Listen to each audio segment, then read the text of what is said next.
Welcome back to our special coverage. Remember, we are building up to Prime Minister Narendra Modi's address to the nation. What will the Prime Minister say in his address this time? That's the big question, Rahul, that's being asked. So we're going to get a word in from our reporters now. And remember, several trains have now started heading back to their homes so that people who've booked these trains can go back. The complaint, of course, is that these are relatively expensive trains. Can migrants really afford them? Who are the kind of people who are traveling? We've got at this moment Munish Pandey joins us from the New Delhi railway station. Divesh Singh joins us from the Bhiwandi bypass. And what's happening in Maharashtra is that a lot of the auto rickshaws, Rajdeep, which left from your hometown, actually were held back because these people wanted to go back to Bihar, they wanted to go back to UP in their Kali Pili autos, and they were held back and said, "Aap yahin pe ruko, you don't have the permit to go." It's not just autos. As we've been showing, we've done stories of people piling up in trucks, paying the truck driver 4,000 rupees so that he can get them police permission. And they're packed like sardines. And packed like sardines. So, it's, the fact is that people are using any which way to get home. And that's that. And the Prime Minister apparently referred to this yesterday when he said that there is an emotional connect that you have with your village, so you want to go back to your village. That was his explanation as to why people still wanted to go back to their village. A lot of them are saying they don't want to come back. That's the other thing. That's the larger problem we'll have to look at. Okay, Munish Pandey, how many trains have left from New Delhi? Which destinations are they heading to? The Jharkhand Chief Minister, when we spoke to him, was complaining about the price of the tickets. Are people finding the wherewithal to be able to pay? Yeah, well, Rahul, two trains have left from New Delhi station. One was for Bilaspur, and the second train was for Dibrugarh. Now, the third train, which is scheduled to depart at 9 o'clock, that train is about to leave in some time, and we can see there was a long queue of around 1,100 passengers. They came much before the schedule, and still there are some passengers who are coming. People, when I spoke to them, they were feeling very lucky for the first time that they got a confirmed ticket in this train. And there are many people who came to the station in a hope that they may be allowed to travel without ticket because they were not able to get tickets. There are many people who are unable to book online. They have no option of booking online. So there are many passengers who came here, but again there was an instruction by the police that there is section 144. That is why they were asked to leave. But of course, three trains have left. Around 3,500 passengers in three trains for Bilaspur, Dibrugarh and Bangalore. They have left from New Delhi to their destination. Thanks, Munish. I want to go across to Divesh Singh. Some of those images that Vidya sent us were heart-wrenching. You've got dozens of people packed into one train. You showed us a report about autowalas taking their auto not from Bandra to Kurla but going all the way back to Bihar and where have you. What's happening where you are in Bhiwandi? And what can you describe about the expectations people have from the Prime Minister's address in an hour and 26 minutes from now?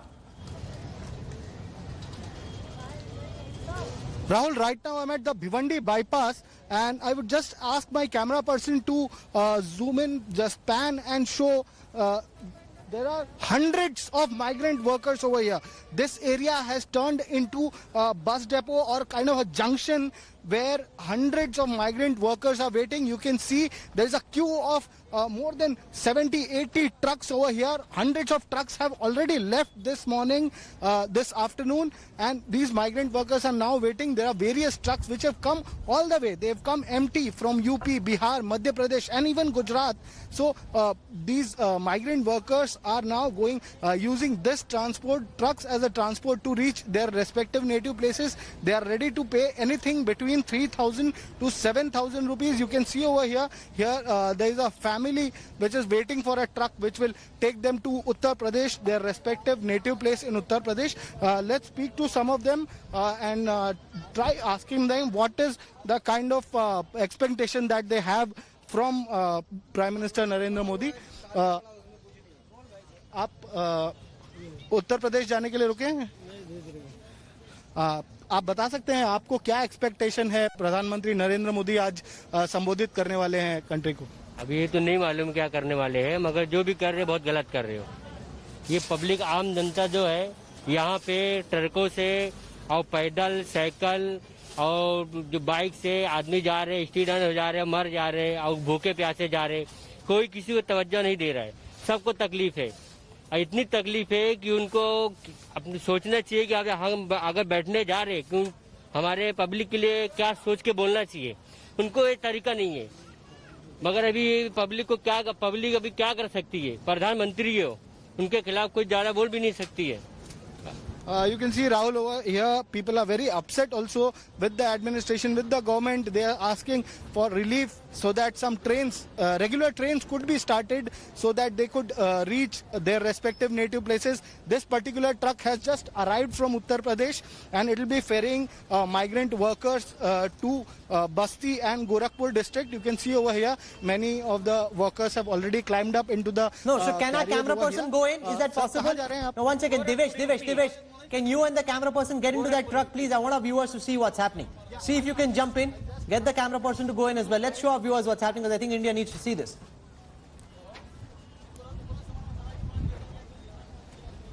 You know, this is just zoom in from the terribly problematic window over here. because they've really been blocked, Rajdeep, in the way that they are going. There's hardly any space in these trucks. And, you know, you've got these trucks. So this is not so bad. But there were several of these trucks where there wasn't an inch of space. You know, I think one Jump of the, in, Devesh, jump in, go on that truck. You know, the problem now is going to be you want to open up the economy, but the workers, the labor who you need to open up the economy are going home. And remember, the monsoon starts in a few weeks from now, and the expectation therefore is people may not come till the end of the monsoon. That means another 3 or 4 months gone. So I think the worry is any decision that is taken today may not have the kind of effect on the ground. I think that is the concern, that because you perhaps not been able to convince the labor that, look, we are coming up with a package that will ensure an immediate restoration of economic activity, the lockdown will be over soon. The workers are saying, as Devesh will probably find out, we'd rather be home. I want to ask you, Devesh, why are they going home? What is it that is driving them home? What is it that is telling them कि अब शहर में नहीं रहना है? और कब वापस कब आएंगे? Rajiv sir, I would just ask some of the migrant workers over here, they could explain on why they are going home when the government has assured that they've been providing meals to them regularly. आपको श्रमिक train का registration शुरू हो गया, खाना provide किया जा रहा था, फिर भी आप ट्रक में इस तरीके से गाँव जा रहे हैं? सर 2 महीने से बैठे बैठे परेशान हो गए, काम धंधा नहीं है और फिर भी हम लोगों को कुछ रहने का भी व्यवस्था नहीं है, इसके लिए परेशान हो गए, जा रहे गाँव. So they've been all the migrant workers have been saying that they've been sitting idle since past 2 months or so past since the lockdown came into effect. Even before that, many MSMEs, many looms, many smaller units had shut functioning, and since then they've not been paid any salaries. All the money that they have, they've spent everything, and now they don't have any other source of income. So they just fear that they would starve to death. Many of them have already lost all the money that they had, all the savings that they had, and now they just want to reach their respective native places, fearing that if they stay back over here, they would starve to death. Thanks, Devesh, for joining us. We'll come back to you for more later. Our National Affairs Editor Rahul Srivastav now joins us. Rahul, you've been speaking to many people in the Modi government. What's your best sense of what we're likely to hear when the Prime Minister speaks in about an hour and 20 minutes from now? Rahul, though from yesterday's meeting it seemed that there was a lack of unanimity between chief ministers over what next as far as the ending lockdown 3.0 on 17th of May is concerned. That lack of unanimity seemed to have given one sense of idea that which top leaders in the government are confirming, that the states will definitely get a greater say as far as what next as far as May 17 post May 17 picture is concerned. But Rahul and Rajdeep, I have one little curiosity about this whole while we have played out that the bites of Mr. Modi over the last 3 lockdowns, most of those announcements came just around the lockdown. This is 5 days prior to the end of the lockdown period. So is he going to speak about a scenario preparing the country for what's going to be announced on the May 17th for life beyond, or is he unrolling a picture which is going to be for the future?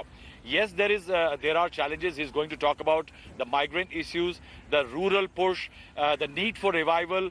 Rescue is going to, I think, be second priority now. He's talked about yesterday the balance between containing the transmission and also revival of the economy. All these elements are there, but the timing of the address is very critical, Rahul, because it comes 5 days, unlike earlier addresses, which were closer to the end of the deadline.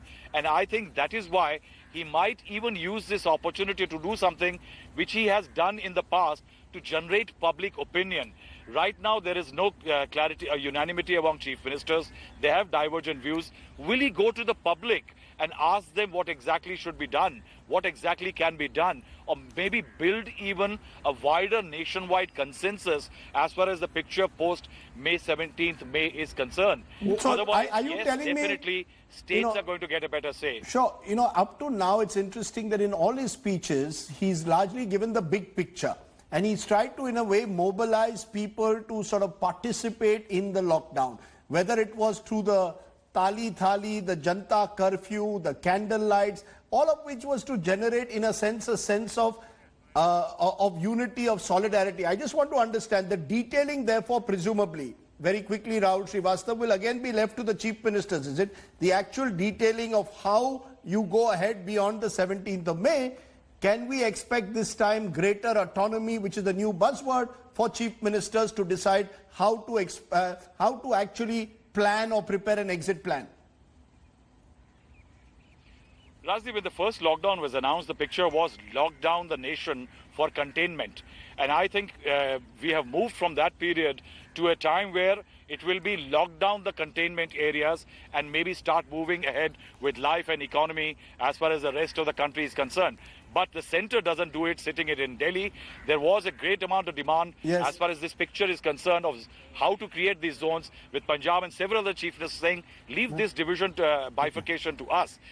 I think there is a bit of a politics also in it, Rajdeep, involved, where somewhere the centre have faced tremendous amount of criticism for all the measures it has taken.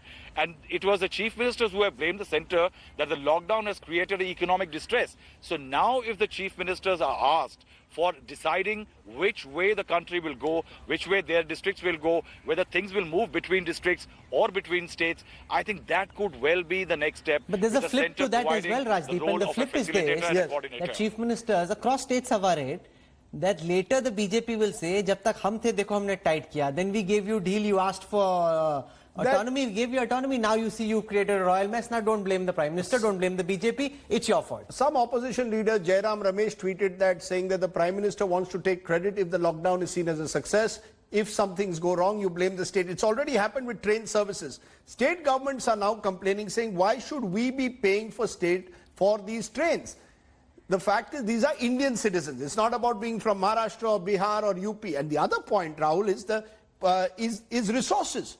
There have been no GST figures that have been made available as they should be on the 1st of May for what was the GST collection in April. Now, some believe that it is drastically lower and it is not being passed on to states. So states are already starving of resources, which is why you saw in the last lockdown, most states opened up liquor shops right away, because what they needed, Rahul, was excise revenue. So I think that's going to be a big challenge. But none of this, I think the Prime Minister can announce, whether it's a package for MSMEs, whether it's financial resources for states, whether it is, the detailing of any opening up. That will be left to state governments and indeed Home Ministry and the Finance Ministry. Joining us at this time is